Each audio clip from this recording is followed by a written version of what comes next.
가만입니다. 더 쉬어입니다. 금요일 장은 3대 지수 모두 큰 폭의 하락으로 마무리. 반도체는 엄청난 차익 실현이 나왔고요. 워시 연준 의장 후보 지명의 뉴욕 증시 약세 마감. 금은은 기록적인 폭락을 하였습니다. 워시가 굉장히 매파적인 사람이라고 하더라고요. 워시는 아무 말도 안 했는데 시장은 미리 겁을 지레먹고 모든 자산을 던져버리는 상황이 연출. 트럼프가 원한 게 이런 건가요?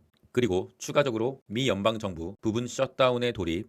내주 초 하원에서 해제 예정. 2월 2일 하원이 예산안을 처리할 때까지는 며칠간 일시적인 예산 공백이 불가피해진 것이다. 하원이 예산안을 처리하면은 셧다운은 해제가 되는 겁니다. 그 전까지 월요일에도 추가적인 하락을 대비해야 될 것 같습니다. 그에 따라서 주말간에 코인에서 엄청난 패닉셀이 나왔고요. 현재는 굉장히 위험한 상황인 건 맞는 것 같습니다. 재미나이에게 셧다운 기간 중 QQQ의 변동률을 물어봤습니다. 2018년 19년의 셧다운은 연준의 금리 인상 우려로 시장이 이미 폭락하던 시기였습니다.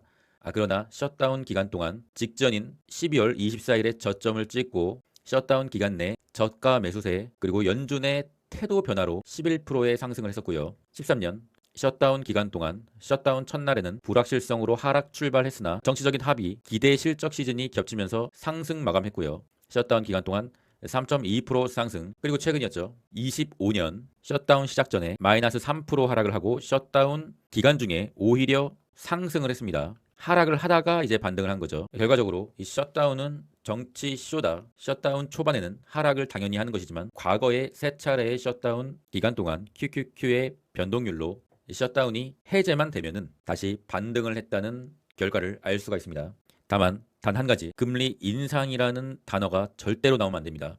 금리 인상이라는 단어가 나오면은 셧다운이 해제되더라도 증시는 하락장으로 갈 수 있는 경우의 수는 있습니다. 주말마다 올려드리는 멤버십 영상에서는 지금 현재 증시가 굉장히 안 좋고 공포에 사로잡혀 있는 상황인데, 이럴 때일수록 우리가 기법 연구를 하고 추후에 돈을 벌 수 있는 기반을 다져야 된다. 이번 주에 멤버십 영상은 볼벤 확장 단타, 예시로 든 차트는 코스닥과 실버고요. 멤버십 여러분들은 꼭 시청을 하시길 바라겠습니다. 그 밖에 다른 기법 영상들 다시 한번 시청하시고요. 공포지수는 58, 현재로서는 크게 의미는 없는 것 같아요.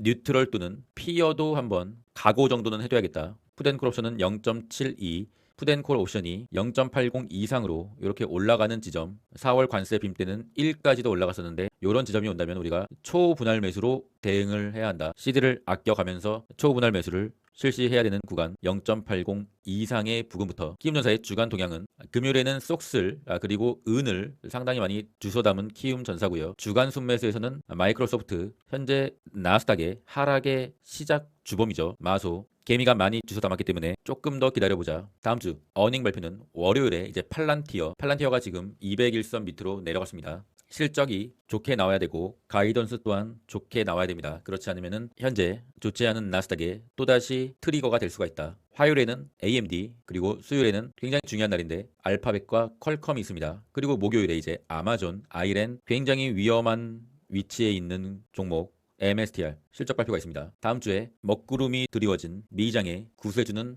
팔란티어와 알파벳, 퀄컴, AMD, 아마존이 실적이 잘 나와야 된다. 실적은 잘 나올 거라고 보고 있는데 그 이후에 가이던스도 잘 나와야지 반전을 할 수가 있을 것 같습니다.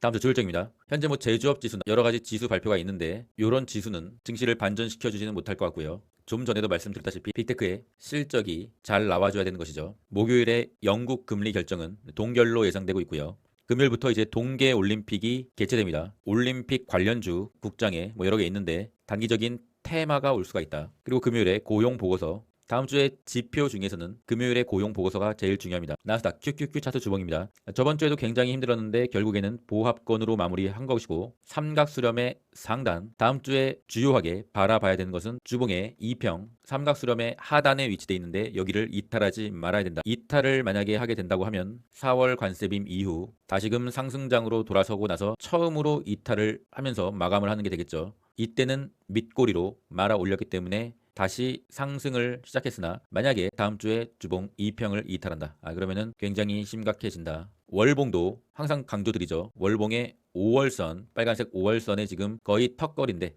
이탈하면은 현재 월봉상 급등 추세인 나스닥의 추세가 깨진다. 그러면은 요때처럼 비교적 큰 하락이 나오거나 요때처럼 하락장으로 갈 수 있는 가능성이 생긴다. 다음 주 월봉의 5월선 반드시 지켜줘야 되고요. 달러 인덱스는 약간의 상승, 현재 미국은 강달러를 다시 유지하려고 한다. 그럼에 따라서 당연히 환율도 약간 상승을 해줬습니다. 제가 그거 났죠. 1429원 이 주황색선 여기를 이탈하면은 안 돼요. 이탈하면은 강하게 이 초록색선 1400원까지 밀리는 추세로 가게 된다. 대한민국의 대통령이 환율을 1400원 초반대까지 낮출 거라는 발언을 한 것으로 알고 있어요. 그분이 정말 한다면 하는 사람인 것 같습니다. 코스피도 5천으로 올렸기 때문에 좀 보수적으로 요 정도가 오면은 굉장히 좀 좋은 환전의 기회가 될 것 같다. 국제 유가가 오르고 있습니다. 국제 유가가 오르면은 증시에는 좋은 영향을 끼칠 수가 없습니다. 전쟁의 위험으로 유가가 오르는 것이죠. 200일선을 뚫어내고 현재 상승 중. 이때도 200일선을 뚫어내고 상승이 왔지만 결국에는 전쟁 이슈가 사라지면 다시 유가는 안정될 것이다. 골드는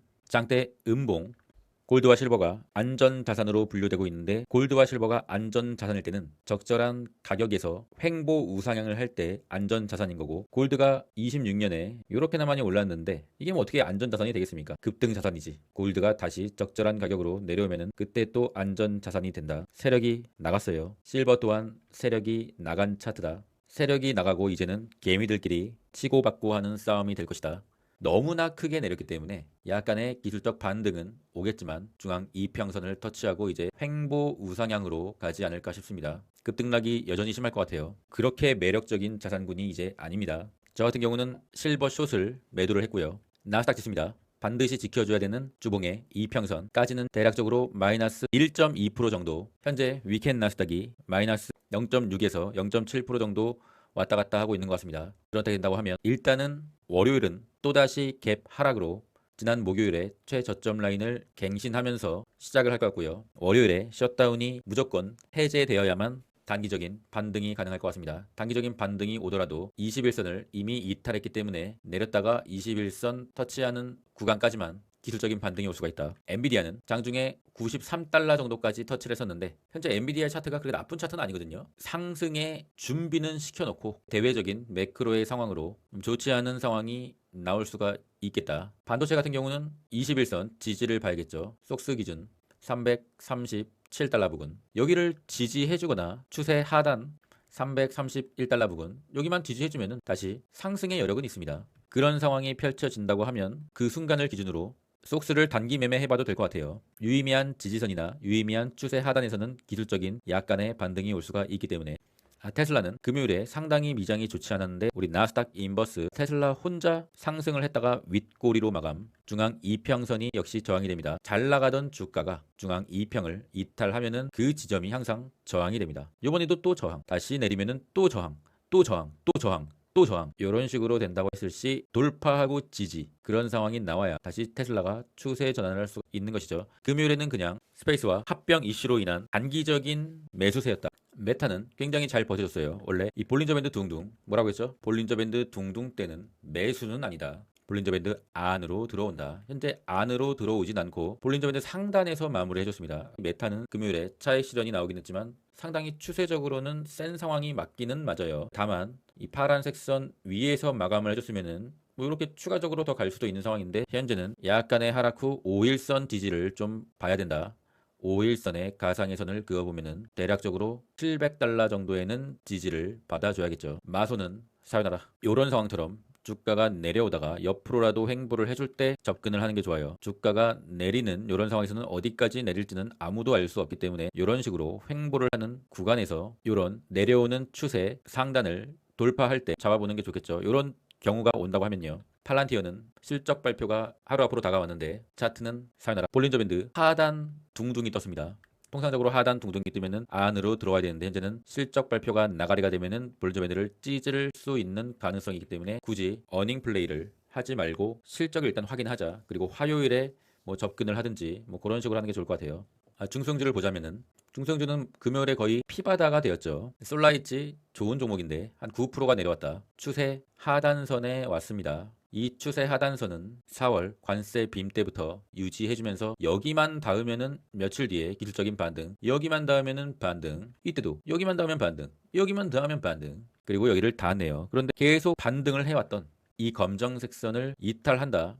그러면은 추세가 깨질 수 있는 상황. 장중에 떨어지는 건 괜찮은데 장 마감으로 확실하게 캔들 몸통채로 이탈을 한다. 그러면은 마지막 지지선 201선을 지지를 봐야 되고요. 201선은 한 28달러 부근에 있어요. 201선까지 이탈하면은 이 대추세 201선을 돌파하고 상승이 시작됐던 이 대추세가 깨지는 거기 때문에 그렇게 되면은 솔라 엣지도 사요나라.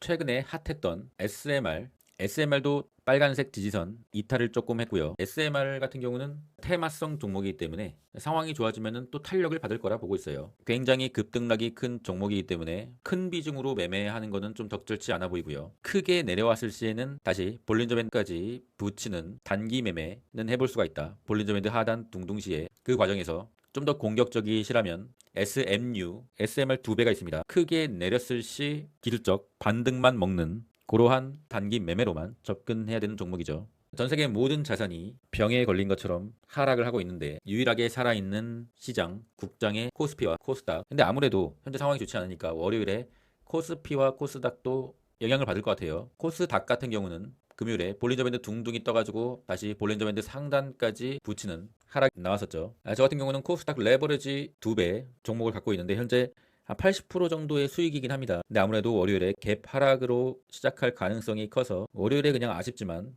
매도를 진행할까 생각 중에 있습니다. 코인의 공포지수는 14, 비트코인은 크게 내리고 제가 영상을 만들고 있는 일요일 볼린저 밴드를 크게 이탈 후에 다시 볼린저 밴드 상단까지 붙이는 흐름까지 나왔습니다. 기술적 반등이죠. 볼린저 밴드로 크게 나가면은 다음 캔들이 볼린저 밴드 하단 둥둥이 뜨게 되고 그러면은 일시적으로 안으로 붙이는 기술적 반등이 일어나게 된다. 그래서 요런 게 나오는 거예요. 요런 게 나온 거고. 시즌은 끝났고요. 명확하게 끝났습니다. 10월 달에 모두가 비트코인 200K 간다 외쳐댈 때 10월 달에 말씀드렸죠. 시즌 종료라고. 그러나 201선까지 붙이는 기술적 반등은 좀 오고 나서 쳐내릴 거라고 생각했는데 여기가 헤드앤숄더 오른쪽 어깨였던 것 같아요. 현재로서는. 그리고 확인 사살 이제 아무도 코인에 관심을 갖지 않는 그런 시대가 도래할 수가 있다. 비트코인의 주봉입니다. 말씀드렸잖아요. 비트코인은 초장기적으로는 우상향이 맞으나 극도의 변동성을 보이는 자산군이다. 주봉의 상단, 주봉의 하단. 어떤 일이 일어나더라도 팔지 말아야 되는 평단을 가지려면 주봉의 하단선에서 사야 되는 거죠. 하단선.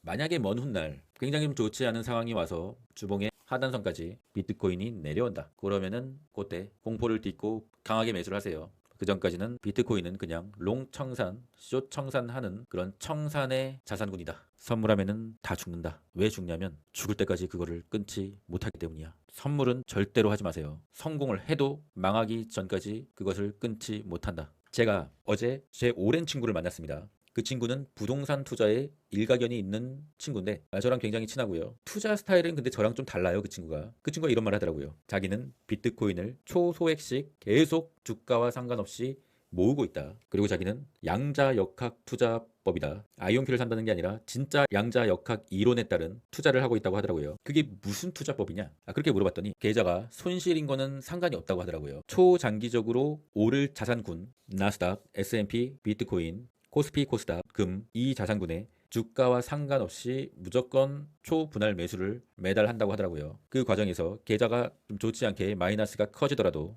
확인하기 전까지는 존재하지 않는다. 확인하는 순간 존재한다. 그게 양자역학 투자법이라고 하더라고요. 굉장히 좀 생소했는데 그러니까 결국에는 이건 거죠. 팔기 전까지는 손실도 아니다. 오랜 기간 장기 투자를 하면서 여기저기서 떠들 때 그때 매도를 하여 이 매도를 한 금액으로 다시 자기가 투자하고 있는 다른 자산군에 리밸런싱을 한다. 이런 말 하더라고요. 굉장히 맞는 말 같아요. 제 생각에는 현명한 투자 방법인 것 같아요. 우리처럼 차트를 공부하면서 하는 것도 좋고 그것도 좋은 것 같습니다. 비트코인은 초분할 매수의 구간이 도래했다. 시드를 1000분할로 쪼개라. 시드가 1000만원이면 만원씩 3년 동안 1000분할로 산다. 그리고 다시 시즌이 시작하면은 자신의 평단은 한 요 정도 되겠죠. 분할 매수니까 한 절반 정도. 시즌이 시작되면은 이 1000분할 한 것을 매수를 멈추고 먼 훗날의 상승을 먹는다. 1000분할 매수법 오늘부터 시작하시면 됩니다. 게더리움은 고점을 갱신하지 못했기 때문에 과연 이 게더리움이 우상향 자산이 맞는가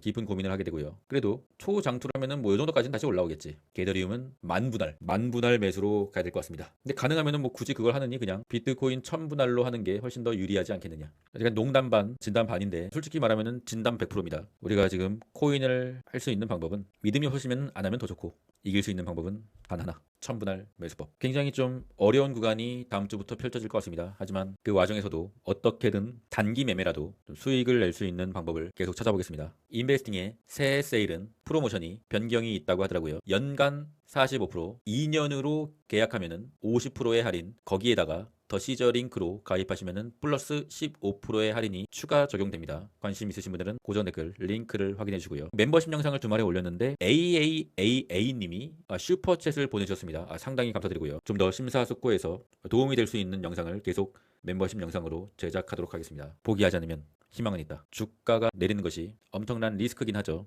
실시간으로 계좌가 박살나는 게 눈에 보이니까. 하지만 그 어떤 리스크보다 가장 큰 리스크는 이 시장을 떠나는 것입니다. 떠나면은 결국 돌아오는 것은 모두가 돈을 벌었다고 하는 상승장에 돌아와서 또다시 고점에 물리게 된다. 떠나지 않고 어느 정도는 시장에 붙어 있을 필요가 있다. 당연히 현금 비중은 마련해야 되고요. 가장 큰 리스크는 투자를 포기하는 것이다. 포기하지 않으면 희망은 있다. 그럼 저는 끝까지 하겠습니다. 이상입니다. 이 복싱이라는 게 다운됐다고 해서 끝나는 게 아니다.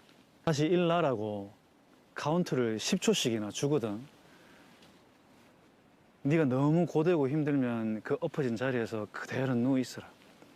그러고 네 숨이 다시 돌아오거든. 그때 다시 일나가 딛고 싸우면 된다. 내 인생도 아마 뭐 5이나 6쯤 세고 있으려나.